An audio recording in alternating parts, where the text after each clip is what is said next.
네. 자, 민원연의 미디어 탈곡기 22화 시작하겠습니다. 안녕하세요. 예, 저는 민원연의 김원경 사무처장이고요. 미디어 탈곡기 2장입니다. 까먹을까봐 빨리 얘기했습니다. 예. 네. 손님. 네, 저는 민원련 배나은 활동가고요. 미디어 탈곡기 분녀회장입니다. 네, 청년회장 이봉호 활동가입니다.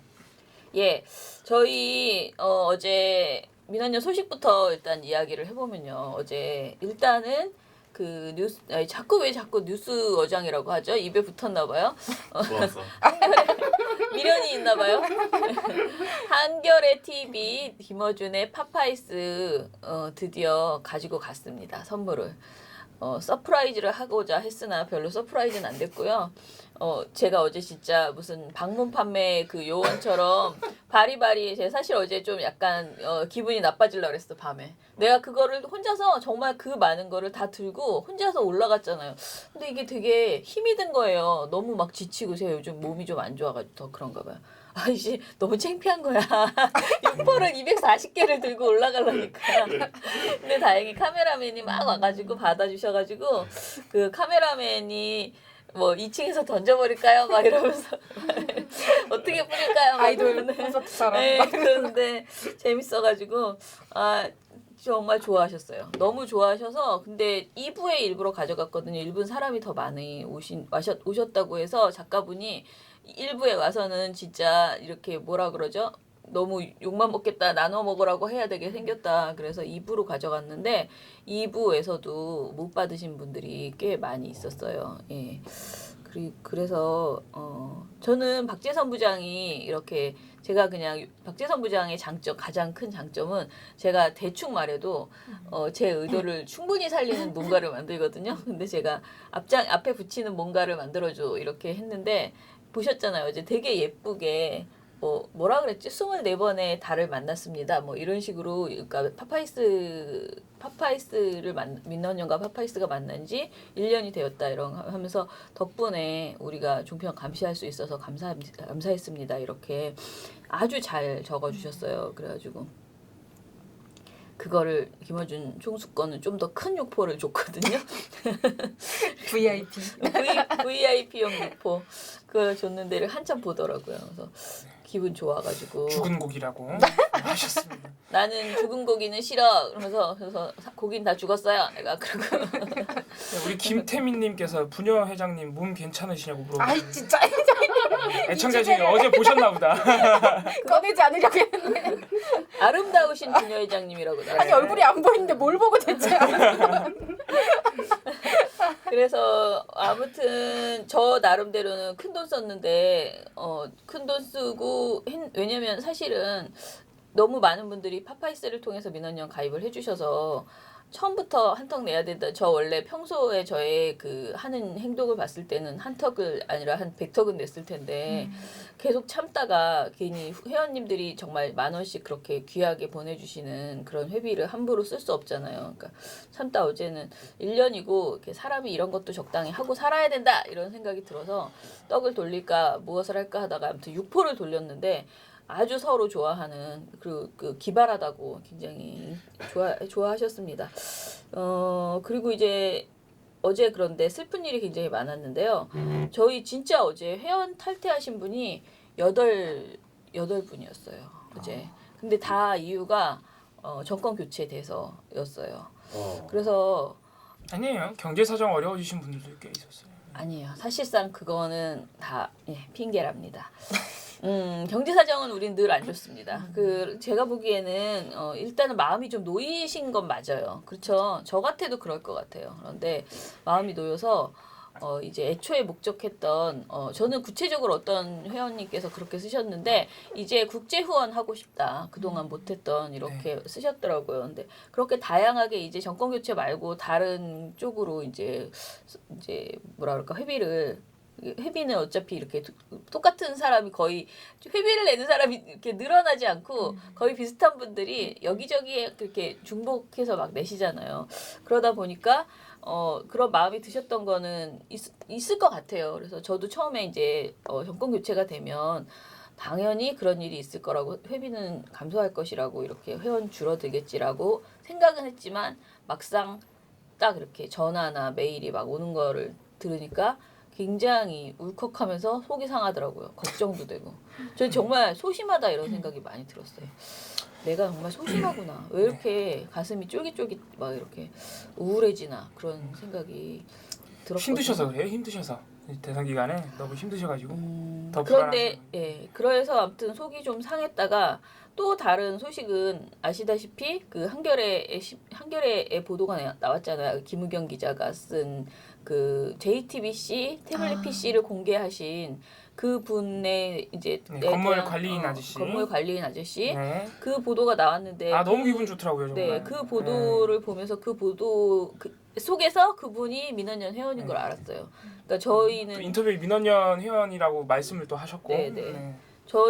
저는 사실 그분이 지금 조반년 회원이셨다면은 10년 넘게 엄청 오래전부터 회원이셨던 거예요. 10년도 네. 훨씬 더 된 회원이신데 그렇게 쭉 오랫동안 회비를 내시면서 민원연과 인연을 맺었던 네. 분이 그런 큰 일을 하셨다는 그 거기다가 그 이제 월급 140만 원. 네. 그렇게 넉넉치 않은 살림에 그렇게 또 그러니까요. 후원을 해주시고 되게 여러 군데 또 후원을 네. 하시더라고요. 그래서 사실 지금 문재인 대통령이 된 것도 거의 뭐 그분의 네. 그분의 공이 엄청나게 큰 거거든요 지금. 그러니까. 네. 그러니까 정말 네, 엄청난 고마운 분이고 그분이 맨 마지막에 뭐 노짱이 나에게 이런 기회를 줬나 뭐 이게 그런 네. 얘기 하셨잖아요. 근데 그러더라고요. 각자 자기 자리에서 다들 네. 그런 생각으로 이제 뭐라 그럴까 일상적 싸움 했기 때문에 본인이 불이익을 받을 거라는 거를 이렇게 불안함 이런 게 굉장히 많으셨을 텐데 그걸 감수하고 네. 이렇게 일을 하신 것에 대해서 네. 굉장히 자랑스럽고 뭔가 막 인터뷰하고 싶고 막 그런 저희도 네. 그러니까 그 김우경 기자가 되게 보호하려고 했잖아요. 네. 계속 그 사람은 그 홍길동은 안 된다. 밝힐 수 없다. 네. 예, 그렇게 굉장히 여러 번 얘기하셨었는데 그분이 밝혀졌는데 민원연 회원이라는 사실이 너무나 네. 감동적이어서 기회가 되면 우리 민원연이 한번 예, 네, 한번 인터뷰도 해봐야겠다. 하고 예. 뭐 공개하시길 꺼려하시면 인터뷰만 내용만 네, 네. 익명으로 처리해서 할 수 있으니까. 익명 아니고 이름 다 밝혀졌어요. 아 익명이래. 이름 다. 그 얼굴 안 나오게 해서. 네네. 네. 그래서 아무튼 굉장히 그거 하나만으로도 막 천군만마를 얻은 기분 굉장히 자랑스러운 그런 그런 기분이 또 들었어요. 그러면 우리 어제 하루 쉰 배낭 활동가부터 네네. 네.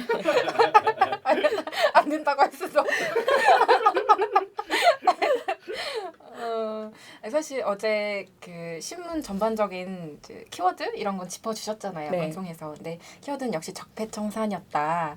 근데 그거에 관련해서 조선일보가 내놓았던 어제 그 칼럼 하나가 소개가 안 됐더라고요. 그래서 요거 간단하게 좀 얘기를 하고 갈게요. 일단 강석천 논설 고문님께서 써주신 강석천 칼럼인데요. 제목부터 이제 아주 노골적입니다. 적폐청산 매달리면 협치는 물거품. 이게 조중동, 그러니까 모든 6개 매체가 다 협치의 중요성을 얘기하지만 차이점이 있다면 조중동은 협치를 해야 되니까 적폐청산을 하지 말라라고 얘기를 하고 나머지 매체들은 적폐청산을 위해서 협치가 필요하다라고 얘기를 했잖아요. 근데 강석천 논설 고문 같은 경우에는 그 전자의 논리를 아주 대표적으로 대변해주는 네. 이야기를 했던 것 같아요. 예를 들면 적폐청산은 선거용 무기다. 이런 표현을 쓰세요. 선거용 무기? 그냥 선거용 워딩일 뿐 이게 실질적인 가치가 없는 말이다. 그냥 선동하는 말이다. 이런 표현인 거죠. 그러면서 국정을 이끄는 도구가 못 된다. 부역자 처벌이란 말과 결합하면 언제 흉기로 변할지 모른다. 그러니까 나를 찌르는 나 조선일보를 찌르는 정말 공포감이 느껴져요. 네, 그러니까 이걸 보면서 굉장히 무서워. 정말 걱정하고 있구나 이거에 대해서 그런 생각이 들었고요. 이 단어들이 정치 무대에 다시 오르는 순간 대통합 정치와 협치의 꿈은 물거품이 된다. 청산의 정치는 되돌아 나올 길이 없는 일방통행로다. 그 길을 밟지 않으려면 지금 결단해야 한다. 뭘 결단하느냐? 적폐청산하지 않는 걸 결단해야 된다는 거죠. 근데 저런 칼럼이 지금 아마 조중동 쪽에서 많이 나왔던 네, 대략 네. 많이 나왔던 걸로 알고 계속 있는데 나왔죠. 네. 그 선거를 도대체 지켜보긴 한 건지 모르겠어요. 그러니까 지금 대다수의 국민은 사실 적폐청산을 택한 거예요, 사실상. 네. 이번 대선에서. 네. 근데 이분이 왜 이렇게 얘기를 하느냐면 그러니까 어쨌든 문 대통령에게 표를 주지 않은 50% 안팎의 보수 성향 국민은 일단 이 통계 자체도 좀 보수적으로 잡았다. 되게 보수적. 60%네. 네네네. 근데 어쨌든 좀 이렇게 잡았는데 이 국민들은 김대중 노무현 대통령 집권 기간을 잃어버린 10년이라고 불렀다는 거예요. 그러면서 왜 적폐에 대한 생각이 다를 수밖에 없다. 그러니까 이 사람은 요걸 적폐라고 생각하는데 다른 사람들은 저 사람들이 부역자다라고 생각할 수 있기 때문에 청산을 얘기하면 안 된다는 건데 이건 말도 안 되는 소리다. 말도 안 되는 소리다. 적폐는 그냥 기분상 그렇게 하는 게 아니라 실질적으로 지금 최순실, 박근혜 그렇죠. 최순실 부역자들을 네. 일단 처리하자는 얘긴데 맞아요. 그거를 무슨 기준에 네. 따라서 다르단 말이에요. 네. 대체. 그럼 말을 해주든가 칼럼에서 뭔지 말도 안 해줘. 정확하게 말을 해주든가 그냥 다를 것이다 이렇게 말하면서 하지 본인이 말라고. 생각하는 적폐는 김대중 노무현이니까 그렇게 말을 안 하겠죠. 그러네. 말을 안 하겠지. 그런 생각은 적절하지 않다. 저는 그렇게 생각하고요. 네, 이런 칼럼들을 이 첫날 낼 정도로 이거에 관심을 기울이고 있는데 아마 이건 정권 내내 그럴 이런 거예요. 말을 반복하지 않겠느냐. 뭐 조금만 뭘 하려고 해도 검찰 조사 좀 다시 하려고 네, 해도 네. 적폐청산을 앞세워서 네. 뭐 협치를 하지 않으려는 거냐 이렇게 딴지를 걸지 않을까. 정치적 보복이니 네. 뭐니 또 그러겠죠. 근데 사실 정치적 보복의 문제가 아니라 그냥 법대로 하면 그럼요. 걸러져 네. 나오는 것이거든요. 그래서 문재인 뭐, 후보도 네. 대통령도 네. 그런 걸 강조했습니다. 보복 있고 적폐청산 이렇게 생각하는 것 자체가 일단 뭐랄까 두려워서 하는 말밖에 안 네. 된다. 그렇게 생각이 우리 듭니다. 김은봉님이 적절한 표현을 해주셨어요. 뭐예요? 적폐가 적폐를 말하고 있다고. 적절하다. 이제 나 얘기하는 건 아니죠? 아니. 네, 그 칼럼이요. 강석장 칼럼이요. 깜짝 놀랐네. 네네네네. 샤이 배나은이. 네. 그거랑 일단 저희가 내일 방송을 안 하니까 오늘 지면도 살짝 얘기를 좀 해드릴까 하는데요. 그럼 오늘은 또 무슨 얘기를 했느냐.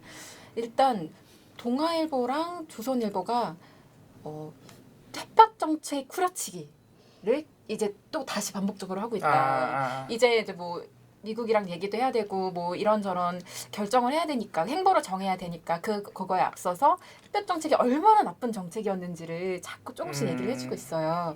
예를 들면 동아일보 같은 경우는 오늘 사설에서 사설 제목이 한미동맹 뿌리박은 새 대북정책 짜라 이건데 네. 여기에서 뭐라고 얘기하느냐 햇볕 정책은 북한 핵미사일 강화를 막지 못했다는 점에서 사실상 실패한 정책이다.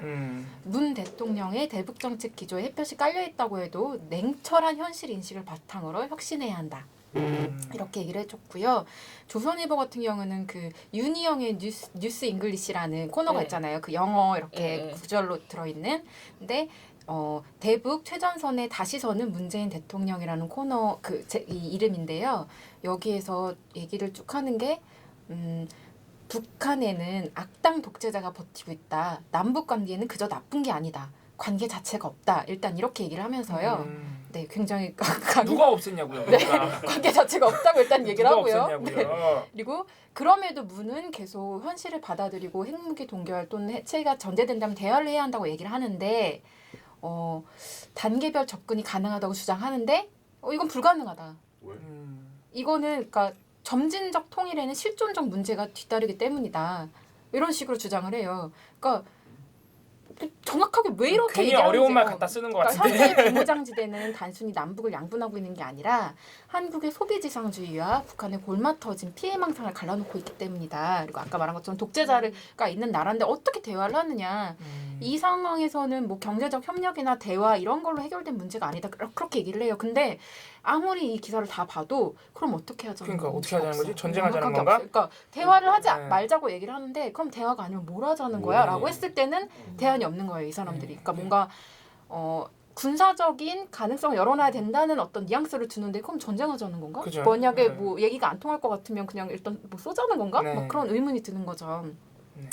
또 조선일보 만물상 달빛 정책이에요. 아유 그래도 외신을 보긴 봤나 보다. 네. 네, 외신에서 지금 이제 달빛 정책이라고 문샤인. 근데 이게 이제 이화원 조선일보 논설위원이 쓴 건데요. 아니 그분 조선일보 갔어요? TV 조선에 있던 분인데. 원래 조선일보. 네, 원래 음. 조선일보. 아유 미안합니다. 네. 햇볕 정책이 아류가 된다면, 그러니까 달빛 정책이 아류가 된다면 김정일에게 속고 북의 핵무장에 이용당한 역사가 되풀이될 가능성이 크다. 그러니까 햇볕 정책 자체가 이용당한 거고 속은 정책이다라고 얘기를 하고 있는 거예요. 그러면서 음. 햇볕에 이어 달빛도 심각한 남남 갈등의 원인이 될 것이다. 지금 이게 굉장히 놀라운데 남남 갈등. 햇볕이 남남 갈등의 원인을 음. 제공했다. 이렇게 지금 풀이하고 있는 거예요. 음. 그리고 조선일보 강경희 논설위원도 또 오늘 문 대통령 이건 안다. 이건 아니에요. 이건 딴 거예요. 그래서 지금 끊임없이 뭔가 남북 관계 갈등 이런 원인이 햇볕 정책에 있다는 식으로 얘기를 하고 있고 바로 그 직전 정권들이 가지고 있었던 어떤 강경한 대북 정책에 대한 문제점은 아무도 짚고 있지 않아요. 그게 망친 관계에 대해서는 뭐 일치 언급 없고 그냥 10년 전에 햇볕 정책이 다 망쳐놨다 이 얘기만 반복하고 있는 실은 거예요. 오차익 실험도 박근혜 정부 하에서 일어났는데. 그러니까 지금 왜 이러는지는 알아요 사실. 왜 이러는지는 아는데 너무하잖아 진짜 아무리 그래도. 근데 진짜 문재인 정권에 대한 전쟁 선포네요. 그렇죠. 약간 그렇죠. 그러니까 왜냐면 지금 신문 보면서 어떤 느낌을 받냐면 전반적으로 그래도 약간 아직은 억누르고 있는 말 그대로 정말 허니문 기간이라고 하는 것처럼 아주 자극적으로 뽑거나 아주 공격적으로 뽑지 않아요. 그냥 이렇게 보여주는데 중간중간에 이런 내용들이 속내가 들어가 드러나는. 있는 거예요. 그래서 지금 조선일보는 정말 계속 벼르고 있다. 조중동은 뭐 하나만 걸려라. 계속 이런 느낌이다. 그러니까 아직 일을 하나도 안 했으니까 네, 그런 뭐할 것도 건데 없어요. 뭔가 이제 일을 시작하면 그죠. 대북 네. 정책이나 뭐 통일 관련된 무엇이나 네. 아주 작은 거라도 하나 네. 시작하면 이제 다 퍼주기가 되는 것이고 물어 뜯으려고 예. 밑밥을 깔고 있다. 얘들이 막 이렇게 그런 거죠. 겁을 주는 거죠. 네. 이제. 그래서 우리 민원연 회원분들이 절대 탈퇴하시면 안 됩니다. 지금 네. 얘들이 이러고 있어요. 네. 지금. 더 중요한 시점이에요. 여기 일 못하게 이상한 보도 내고 그죠. 발목 잡고 그러면은 저희 민원연이 행동해야 하지 않겠습니까? 네, 탈퇴하지 마세요. 현용아 듣고 있니? 가입해라. 어제 저는 사실 어제 TV조선은 안 봤거든요. 근데 어제 이제 아침에 출근해서 전날 그 선거 당일 하고 그러니까 모니터를 막 너무 밀려 있는 거예요. 그러니까 그 월화수 3일이 다 밀려 있는 상태. 어제가 수요일이니까. 그래서 종편을 뭐부터 털어야 될지에 대해서 굉장히 고민을 하다가 이제 막 회의를 아침에 이제 이거 방송 끝나고 가자마자 막 이렇게 얘기를 했는데 그거를 하자는 거예요. 그러니까 제가 그냥 결정 내린 거는 그냥 선거 이후 결과 이후에 무엇을 했는지부터 빨리 보고 그다음에 거기서 별 문제가 없으면 앞으로 넘어가자 했는데 이 친구들이 채널 A의 다큐는 너무 훌륭해서 눈물이 날 뻔했고 아첨이죠, 아첨. 네, 네. 그리고 정말 아무런 문제가 당일날 아침에는 없다는 거예요. 아침 방송을 봤는데 그렇게 물어뜯던 그 채널 A의 돌직구쇼나 이런 것도 별 문제가 없어서 다들 막 너무 이게 뭐지? 막 이렇게 당황하는 그런 태도를 보여서 그러면은 이제 선거 전날로 가자. 선거 당일날 방송을 보자. 뭐 이렇게 해서 지금 이제 뒤로 오히려 소급해서 이제 지금 보고 있는 그런 상태거든요. 근데 어제 이제 그 김어준 씨를 만났는데 TV조선 봤어? 막 그러는 거여서 안 봤다. 그랬더니 그분은 정말 취미가 종편 보는 거잖아요. 보면은 정말 굉장히 자주 저한테 제보를 굉장히 많이 하시는 편인데 진짜 여러 개를 보는 것 같아요. 근데 진짜 너무 웃겼어 막 그러면서 진짜 그렇게 아부하기가 쉽지 않은데 너무 심하게 아부들을 하더라라고 얘기를 하는 거예요. 그런데 본인도 그 파파이스에서 얘기할 때 며칠 안 갈 것이다. 예. 허니문 굉장히 짧을 겁니다. 예. 이게 진짜 내일부터 어떻게 될지 네. 모른다라고 이제 얘기를 하더라고요. 그래서 아무튼 지금 지금 당장 심지어 어제 MBC가 그렇게 또 잘했다고 네, 엄청 아부하고 있대요. 엄청. 진짜요? MBC가? 예, 예. 심지어 이게 제보 전화로 왔어요. MBC를 눈꼴 사나워서 볼 수가 없다고. 그러니까 그런 얘기까지 지금 들어왔는데 며칠이나 갈지 정말 짧을 겁니다. 일단은 임종석과 그 조국 두 분에 대한 그 사상 검증에 들어갔잖아요. 네, 시작될 거예요. 네. 그리고 이낙연 총리 이제 인사청문회 들어갈 텐데 그때부터 시작될 겁니다, 네. 사실상. 그래서 네. 벌써부터 많은 언론들이 그 산호맹과 뭐 전대협 이런 이야기를 하면서 종북 뭐 좌파 뭐 이런 맞아요. 이야기들을 지금 하고 있더라고요. 근데 게다가 이제 별것을 다 털고 있는 그런 상황이어서 아마 뭐 저는 인사검증은 당연히 어떤 정권에서든 누구든 해야 되는 것이라고 보지만은 그런 그 뭐라 그럴까 그 사상만 가지고 예전 그 활동이나 이런 걸 가지고 지금 그 분들이 어떤 삶을 살아왔는지 그 이후에도 쭉 아주 그 옛날 그 경력 하나를 가져와서 자꾸 그렇게 이야기를 하는 거잖아요. 그것에 대해서 분명히 오히려 진보 언론들이 좀 제대로 보도를 해줬으면 좋겠다 그런 생각이 듭니다. 이제 그래서 사실 진보 언론들도 이제 뭔가 전쟁한다는 그런 마음으로 네. 또 준비를 하셔야 돼요. 사실 네. 사실관계를 바로잡아 주셔야 됩니다. 네. 자 그러면은 저 이제 할게요. 저 할까요? 아니면 봉우 씨 네, 하실래요? 먼저 하십시오. 저는 어제 보고서를 뭐를 냈냐면은 선거 당일까지 그러니까 당일 보도 있잖아요. 선거날 무슨 보도를 했는지 어제 우리가 이제 찾았다 뒤져봤다 그랬잖아요. 죄송한데 혹시 KBS 다큐 봤답니까? 우리 저 팀원들이? 아 그거 못 하고 오늘 해요. 그거를. 네. 네, 왜냐면 어제 KBS 다큐에 말이 많았기 때문에 한번 네. 볼 필요가 있어요. 그 선거 당일 보도를 봤는데 선거 당일의 키워드는 홍준표였다 종편에서는. 그래서 홍준표를 놓지 못하는 마지막까지 애처로운 종편의 모습을 지금 선거가 끝났는데 그럼 아니 선거 당일? 네. 아직 네. 기대를 품고 있는 거예요. 네네. 그럼 될 거라고? 네, 채널 A는 일단은 선거날 당일 기존에 있던 아침 교양 방송을 접고 선거 특집으로 뉴스 특보를 진행을 했대요. 근데 선거 당일 아침 7시에 진행한 채널 A의 뉴스 특보 그러니까 5월 9일 보도죠. 그 방송이죠. 여기서 이현종 문화일보 논설위원과 뭐 박성원 동아일보 출판국장, 기라성 같은 분들입니다.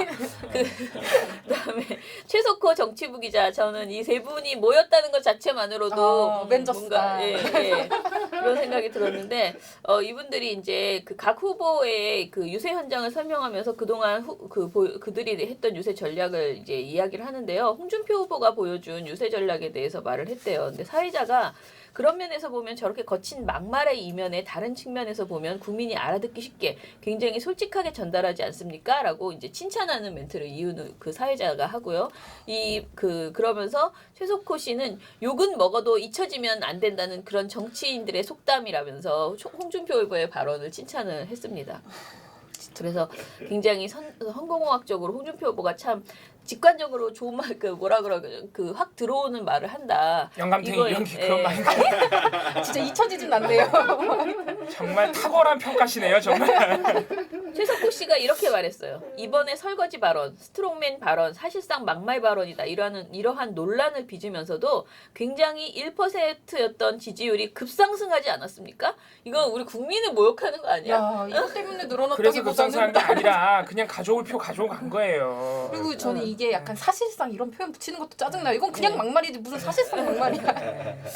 아무튼 그리고 이제 종편이 홍준표 후보에게 우호적으로 보도한 것은 그 이전에도 굉장히 여러 가지 있어서 저희가 한꺼번에 묶었는데요. 보도본부 한 라인에서 TV조선입니다. 네, TV조선 보도본부 한 라인에서 5월 3일 날 문승진 앵커가 노조가 있는데 또 그러면 폐쇄할 거냐고 얘기를 했더니 나중에 아까 보신 것처럼 우리 홍준표 후보가 이게 말의 내용이 우리 홍준표 후보. 우리 홍준표. 우리 후보야. 너네 후보다 그래. 자꾸 이렇게 베베 꼬여서 얘기하지 마시고 어쨌든 이정희 후보처럼 포기하지 말고 완주하라면서 파이팅까지 했다라고. 네, 이게 심상정 앵커가, 후보랑 토론회 때. 앵커가 얘기를 했어요. 그러면서 분위기를 자칫 심각했다가 그 말로 인해서 분위기가 좀 반전되는 그런 상황이 있었습니다. 라고 장난치나. 칭찬을 했어요. 그러니까 홍준표 후보의 대응이 굉장히 분위기를 반전시키는 현명한 태도였다라는 거죠. 우리 홍준표 후보라고 생각하시는 분 입장에서는 그렇게도 볼 수 있지 않았을까. 그 다음에 이제 아들 특혜 취업 의혹이 있잖아요. 홍준표 후보도 있었잖아요. 근데 이제 이거에 대해서 채널A의 이슈투데이 5월 8일 방송에서 최병묵 전 월간조선 편집장이 출연해서 홍준표 후보의 아들 취업 의혹에 대해서 얘기를 하면서 홍준표 후보가 사실은 경남지사나 당에서도 대표까지 지내고 여러 가지 유력 정치인으로서 지난 한 15년간을 살았지 않았습니까? 그러다 보니까 여기저기 엮으려고 하면 자녀 취업 문제와 관련해서도 어디든지 다 엮을 수 있는 거예요. 우와. 그렇지 엮이면 안 되는 거예요, 아저씨. 엮이면 안 되는 거라고요. 100년을 일해도 엮이면 안 되는 거예요. 이분 이상한 분이네. 아니 그러면은 아니 같은 기준을 적용해줘야지. 문재인 후보는 왜 똑같이 뭔 소리를 하고 있는 거야 도대체. 15년간 살았는데 청와대까지 들어가니까. 예. 그냥 커밍아웃 해라, 커밍아웃을 해. 나 홍준표 찍었어 하고.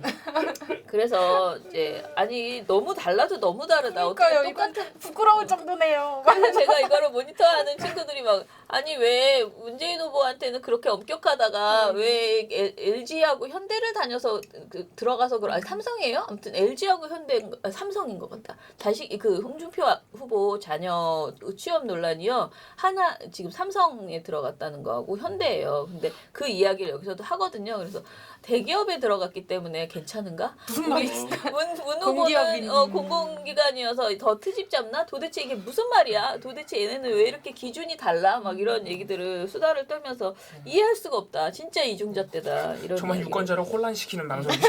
심지어 이 얘기는 이 보도가 안 됐잖아요. 이 거의 보도 왜냐면 이게 뭐 보도가 안 된 게 방송사들이 일단 방송사고 뭐 신문사고 홍준표 후보 관련 의혹은 유독 보도를 안 해주는 경향이 있는데다가 그죠? 네. 이게 굉장히 선거 막판에 터졌어요. 네. 네, 그래서 사실 보도할 겨를도 잘 없었고. 네.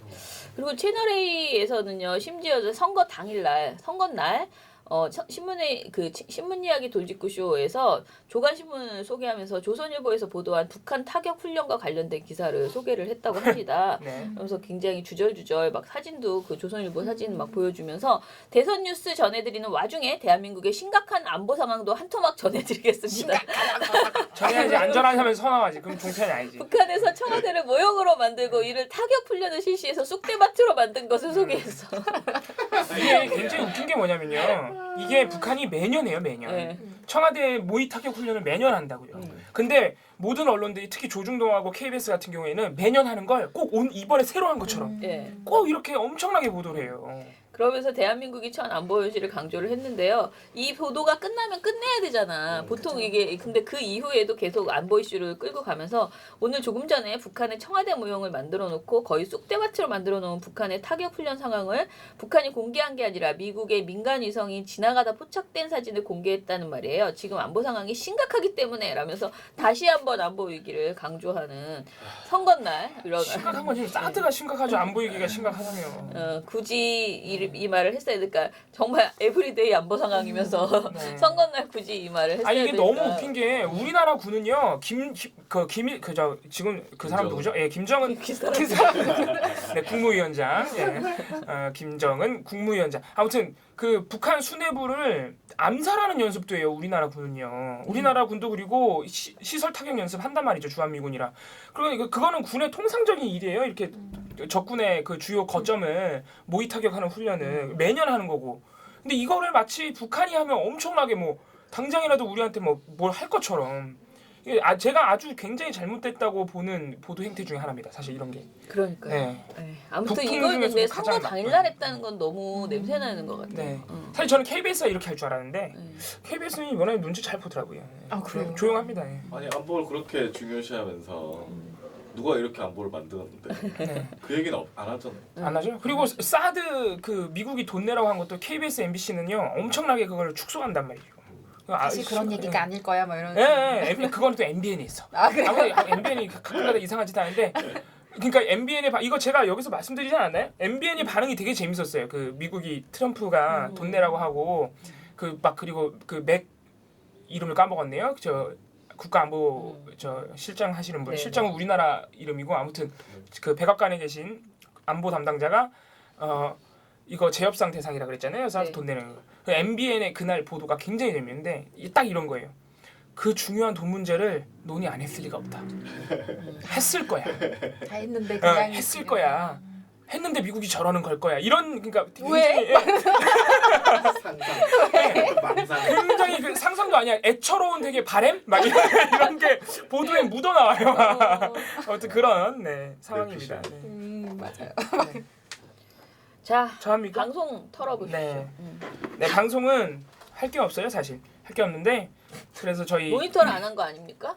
모니터는 늘 합니다. 모니터는 늘 하는데 신문과 달리 방송은 선거 당일날 개표 방송을 하기 때문에 맞아. 할 저녁에 게 없었어요. 그래서 제가 선거 당일 뉴스에서는 말씀드릴 게 없고 그냥 저는 그래도 방송 보긴 봤습니다. 오해하지 마십시오. 네. 오해하죠. 혹시나 개표 방송 뭐가 재밌었는지. 개표 방송은 SBS가 역시 재밌었죠. 네, SBS가 왕좌의 게임이라는 미국 드라마 인기 아주 많이 끌었던 그 드라마를 패러디해가지고 이게 외신에도 엄청나게 소개가 됐어요. SBS. 근데 시청률은 JTBC가 제일 높았다는. 그게 진짜 좀 신기하더라고요. 시청률은 JTBC가 높아가지고 아주 성공적인 방송을 했는데. 저는 개표 방송을 못 봤어요. 아, 딸이 자꾸 프로듀서 101 이런 거 보면서 네. 사실 저도 그거 봤어요.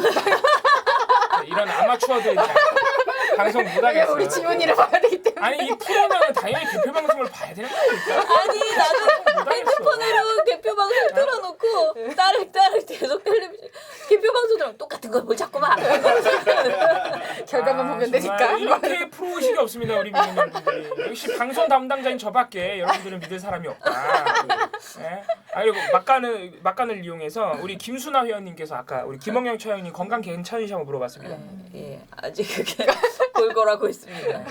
우리 회원님들은 전반적으로 민원연 활동가들의 건강을 매우 걱정하시는군요. 봉우 씨가 특히 맨날 아프다 그러니까 저 걱정하시는 분 잘 없어요. 봉우 씨는 맨날 너무 아파. 네, 이제 제 프로기 때문에. 자 이제 또 방송 이야기 해보세요. 네, 개표 방송은 끊어가지고. 네, 미안해. 조용히 좀 하세요. 개표 방송은 그 JTBC가 호평을 받고 있습니다. 재미는 SBS가 있었는데 SBS 시청률이 떨어진 이유 중에 하나가 막판에 사고를 크게 쳐가지고 정 떨어졌다는 여론이 많았어요. 네, 그래서 그럴 수 있겠다 진짜. 네, 그래서 JTBC가 또 방송을 잘했어요. 근데 왜냐면은 그 JTBC가 예고를 어떻게 때렸냐면 시민이 만든 아름다운 여정인가 이렇게 만들었는데 그게 뭐냐면 게스트가 유시민하고 윤여정 선생님이에요, 배우. 그래 아주 재밌게 짰죠. 네.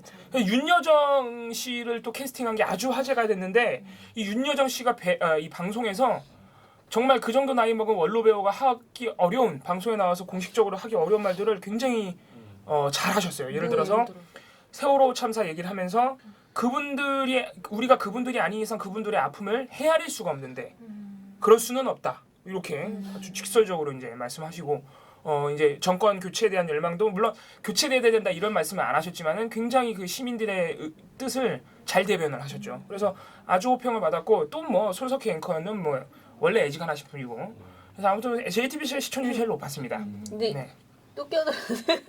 네 끼워주세요.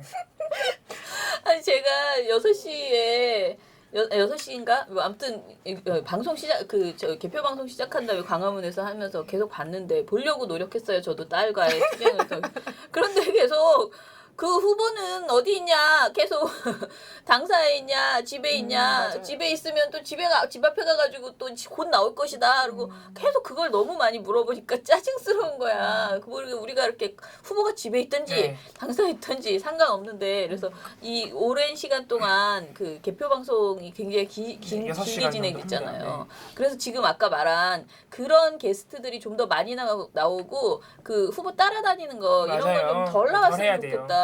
지겨웠어요. 네, 지겨워요, 그래서 지겨워요. 예, 그 부분은 네. 좀 아쉬웠어요. 근데 이거는 많은 사람 초대해서 막 그 어떻게 이번 네. 선거를 치렀는지 그러니까 그런 면에서 그나마 JTBC가 나았던 거예요. 네. 게스트가 나와서 대담을 하니까. 네. 물론 이제 금방 들어가셨어요. 한 2시간 방송하고. 근데 아무튼 그 점만큼은 JTBC가 타사하고는 완전히 다른 점이었죠. 예. 그래서 아무튼 그래서 인기를 많이 끌었습니다. 근데 개표 방송의 히어로는 누가 뭐래도 MBC죠. 네. 그래요? MBC와 KBS, MBC 아무튼 MBC입니다. 네. MBC가 출구조사 결과 나오잖아요. 그래서 꽝 뜨고 이제 그 당선 가능성을 그 이제 출구조사 지지율 보여준 다음에 당선 가능성을 확 보여주는데 당선 가능성이 문재인 후보가 97점 몇 %가 나오고 홍준표 후보가 1.6%가 나왔어요. 근데 당선 유력이 촥 별이 나오면서 홍준표 후보에게 딱 그런데 그게 진짜 실수일까? 라이브로 이게 라이브 방송이었습니다. 뭐지? 네, 이게 진짜? 라이브 방송이었어요. 라이브 방송. 어떻게 그런 일이 일어날 수 있지? 네, 대단하죠. 정말 대단하신 분들이에요. 네. 기적의 실수라고 수학자. 자기들은 그랬어요. 네, 당선 가능성이 1.6%인데 왜 그랬는지 파악한다고 그랬는데 네. 그 이유가 뭔지 하나 많아. 뭐. 궁금하지도 않아. 하시든지 마시든지. 궁금한데 나는 그 자체로 궁금해. 변명이 거기- 궁금하다 변명이. 변명이 궁금해요. 뭐라고 할지. 아무튼간에 뭐 MBC가 히어로였습니다. 그런 점에서는 네. 개표 방송은 그 정도로 하고 네. 저는 지금까지 대선미디어감시연대가 주간 나쁜 보도를 정했는데 그 지금까지 저희가 총 7주차 참 오래 했네요.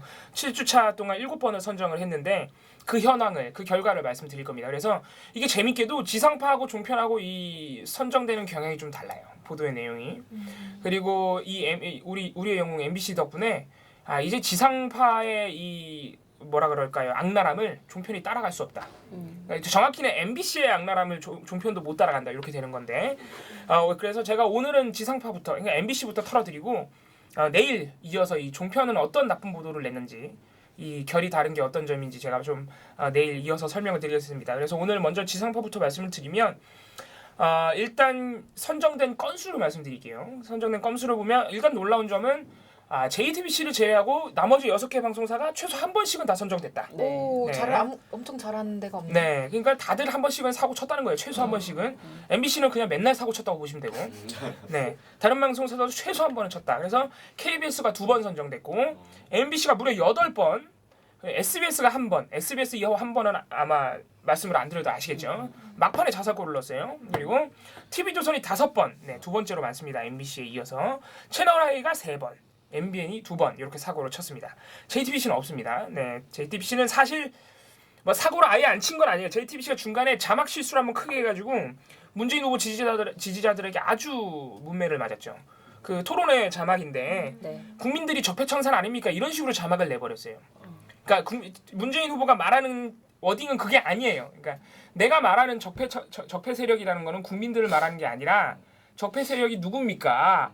구 여권 세력 아닙니까? 이렇게 말했는데 저 자막 JTBC 자막이 적폐 세력이 누굽니까? 국민 아닙니까? 이렇게 나가버린 거예요. 예, 완전히 이제 실수. 그래서 엄청나게 욕을 먹었었는데 그거 가지고 뭐 나쁜 보도로 올리기는 당연히 무리가 있습니다. 그래서 JTBC는 선정된 바가 없습니다.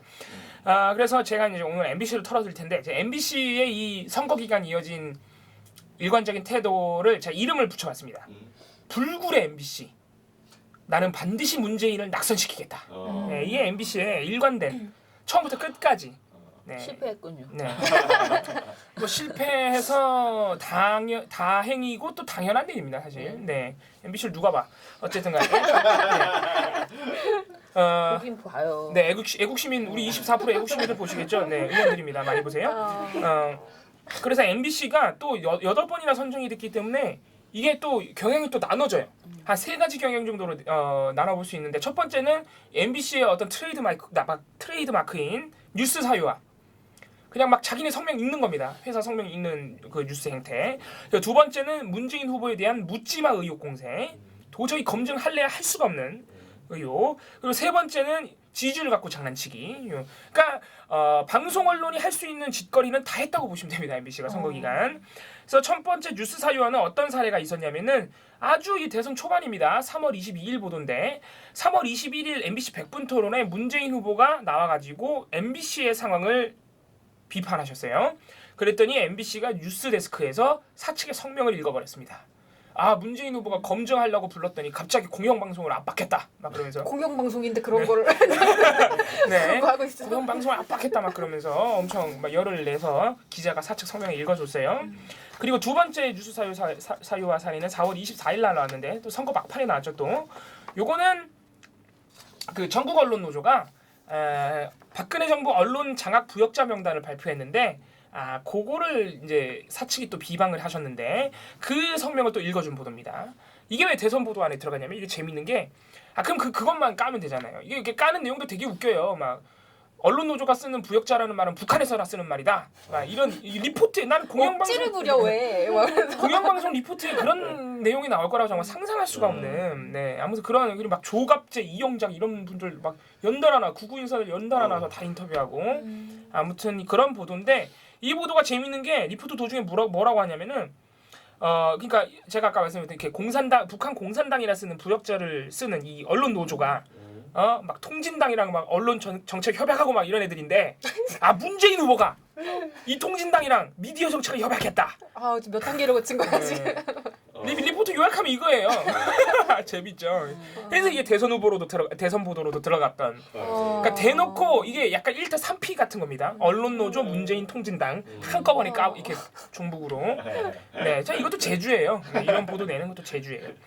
자, 그리고 이제 두 번째 행태, 문재인 후보에 대한 묻지마 의혹 공세. 이거를 심지어 후보 검증이라는 타이틀을 달고 보도했던 아주 재밌는 보도 중 가장 대표적인 사례만 하나 말씀드리면 4월 17일 날 나왔던 북한이 북한 빠지면 서운하죠. 북한이 2004년도에 이산가족 상봉 당시에 당시 대통령이었던 노무현 대통령의 최측근이었던 문재인 후보에게 접근하기 위하여 대남 공작 차원에서 이게 실제로 보도에 나오는 워딩이에요.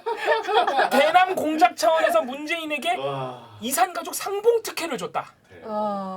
그 근거는 문재인만 너무 젊었다. 근거 완벽해. 그거밖에 답이 정말 없지. 이거 뭐 내가 볼 땐 영화로 만드셔야 돼. 만들어라. 네. 가장 대표적인 사례였고요. 그리고 마지막으로 지지율 갖고 장난치기. 요것도 도저히 이거는 데스킹을 하면 나올 수가 없는 보도인데 4월 25일 보도입니다. 이게 이제 이 당시에 뭐가 논란이었냐면은 바른정당에서 3자 단일화해야 된다고 하면서 막 의원들이 탈당한다고 협박했어요. 그분들이 실제로 나가서 더 재밌었는데 이때 MBC가 방송사들 중에 유일하게 제가 볼 땐 모든 매체를 통틀어 유일하게 3자 단일화의 가능성이 있다고 보도한 방송입니다. 가능성이 있다고. 네. 오. 심지어는 그 파괴력이 엄청나다고 막 자랑을 한 보도인데 자, 이 보도가 3자 단일화의 그 파괴력이 작지 않다고 막 띄워주면서 된 근거가 아주 재밌어요. 든 근거가 뭐냐면은 자기네가 여론조사를 했대요.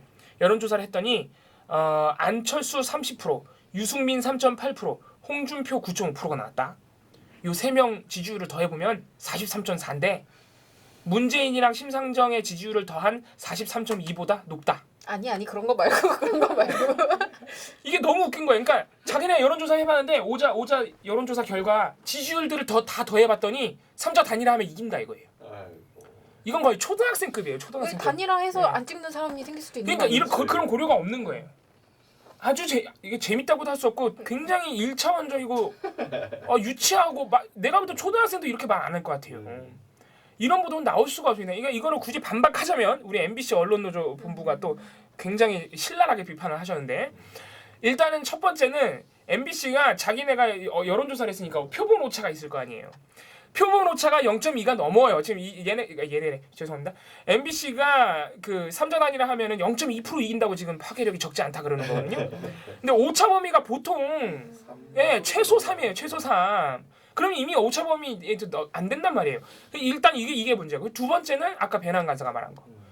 단일화 한다고 해서 그 모든 지지자들 그대로 옮겨붙는 게 아니란 말이죠.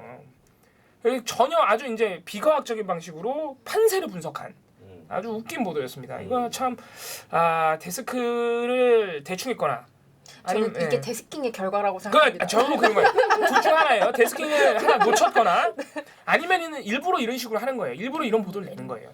MBC가 이런 사례가 너무 많기 때문에 일부러 이런 보도를 낸다고밖에 볼 수가 없어요. 그러니까 국민들이 이런 보도에 속을 거라고 생각하는 거죠. 네. 지지율 단순 합산 같은 멍청한 보도에. 네. 이 심의 다 넣습니다. 선방심에서 어떻게 이거 결과 내는지 저 지켜볼 겁니다. 이런 보도 만약에 징계 안 하면요, 이거 말도 안 되는 거예요. 정말 중징계가 떨어져야 되는 보도입니다. 제가 볼 때 지지율 단순 합산은. 그래서 나머지 지상파들 조용하다 갑자기 한 건씩 사고 친 우리 KBS, SBS. KBS는 2번 걸렸는데 2번 다 이게 또 후보 검증 보도인데. 이게 다 웃겨요. 문재인 후보 검증 보도인데 이거 제가 여기서도 소개해드렸는데 4월 12일 보도입니다. 문재인 후보 부인이 비싼 가구를 사놓고 자꾸 안 샀다고 말을 바꿨다. 이게 의혹이래요. 미안하다고 샀다 합시다. 샀대잖아. 그럼 끝나는 문제인데 그거를 후보 검증 타이틀로 내서 우리 그 언론노조 민실이 여러분들이 아주 재밌는 한 줄 평을 달아주셨던 그래서 뭘 검증했다는 건데 이런 뭐가 의혹이라는 건데 이런 한 줄 평을 달아주셨던 보도고요. 그리고 SBS 딱 한 번 걸렸는데 다들 아시니까 말씀 안 드릴게요. 네, 너무 큰 사고를 쳐가지고 저희가 이미 지난 2번의 방송에서 이미 설명을 많이 드렸습니다. 네, SBS 이거 진상조사 제대로 해서 발표해 주시길 바랍니다. 네, 저는 종편은 또 결이 달라요. 정편이 또 재밌습니다. 아주 재밌는 보도들이 많이 있기 때문에 종편의 역사 이번 19대 대선 역사는 제가 내일 방송에서 풀어드리겠습니다. 예, 이거를 종합해가지고 최악의 보도를 또 선정을 해볼까 그런 생각이 지금. 원중아. 이거 배낭 가서도 오늘 얘기를 듣게 되겠지만 최종 보고서를 저는 이 기반으로 쓰는 게 좋다고 생각하거든요. 이건 그건 네. 그거고요. 네. 그 중에 또 킹왕짱 왕중왕전을 해서 시상식을 하러 가자. 시상식. 뭔가 근데 막 1, 2, 3위가 다 MBC가 되면 어쩌지? 그럴 가능성이 굉장히 높은데요. 지금 이미 이별만 하만 봐도 제가 오늘 민실이가 씨가 점심 먹자고 점심 회의에 꼭 와달라고 지금 전화 와가지고 저 톡이 계속 와서 가야 되는데 이제 총 그 민실이와 이거 같이 선정했던 그 과정에 대해서 평가 좀 하고 이제 뭐 툴툴거리기도 하고 뭐 이렇게 하려고 했거든요. 근데 뭔가 그 왕중왕전을 해서 마지막 방점을 찍는 거. 그다음에 저는 지금 우리가 기자 이름을 실명을 이야기를 하지 않았잖아요. 봉우 씨가 지금 말할 때. 근데 저는 이제 원래 저희가 민원인 실명 비판에서 되도록이면 기자명을 그 기사 쓸 때 기사 제목, 날짜, 기자명을 꼭 쓰는데 너무 이게 길어지니까요. 보고서가 좀 자꾸 흐름이 끊겨서 기자명을 좀 최근에 좀 지웠어요. 그런데 이 나쁜 보도는 꼭 기자명을 지금 꼬박꼬박 써주고 있거든요. 근데 그 이유가 좀 물론 시켜서 그랬을 수 있어요. MBC 같은 경우에는. 그러나 해도 너무한다. 그래서 이건 좀 부끄럽게 네. 해드려야 한다. 뭐 부역자라는 말까지 붙이는 건 제가 좀 너무 심하다 생각하는데 이건 기자로서 이렇게까지 해야 되는가. 본인의 기사를 좀 되돌아봐라. 네. 진짜 성찰해라. 그런 의미에서 그리고 네.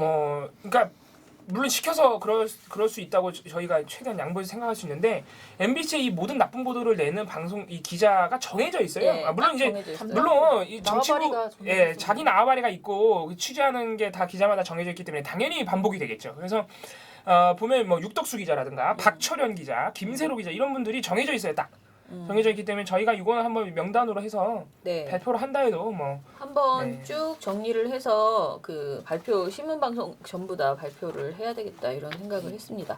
좀 문제 있는 기자 같은 경우에는 물론 민원연은 보고서로 이제 드라이하게 하지만 그 시청자분들께서는 사실은 뭐 홈페이지나 그 뉴스데스크 홈페이지나 이런 데 가서 좀 실명 비판 왜냐면 사람들이 그런 거 되게 아프거든요 생각보다. 뭐 겉으로는 센 척하지만 다 자존심 상하고 그러니 그 최소한 이건 여기까지 하면 안 되겠구나 이런 생각을 그런 느낌을 갖게. 줘야 돼요. 그리고 실제로 우리가 실명을 비판을 하면요 반응이 와요. 예를 들어서 저희가 보고서에 기자 이름 쓸 때 작년에 한번 제가 기자 이름을 잘못 쓴 적이 있어요. MBC 비판하다가 그 MBC 기자 전화를 하셔가지고 항의를 하셨어요. 그 보도 내가 안 냈는데 딴 기자가 냈는데 막 그러면서 정정해달라고 그래서 정정해드린 적이 있습니다. 네. 그 정도로 민감하게 받아들이거든요. 네. 그래서 아무튼 저희가 발표할 때 이번에 나쁜 보도 이제 종합 정리해서 발표할 때 그 기자명 할 테니까 기자명 보시고 뭔가 좀 반응을 좀 해주시면 네. 좋겠다 이런 생각이. 그 기자 이메일로 막 이제 이메일 폭탄도 좀 보내주고 그게 진짜 부담이 됩니다. 예 맞아요. 그런 네. 행동이 기자들한테 그게 우리 시민 여러분들이 저희를 도와주실 수 있는 네. 여러 가지 방법 중에 하나예요. 자, 그럼 우리 22화는 이것으로 마치고요.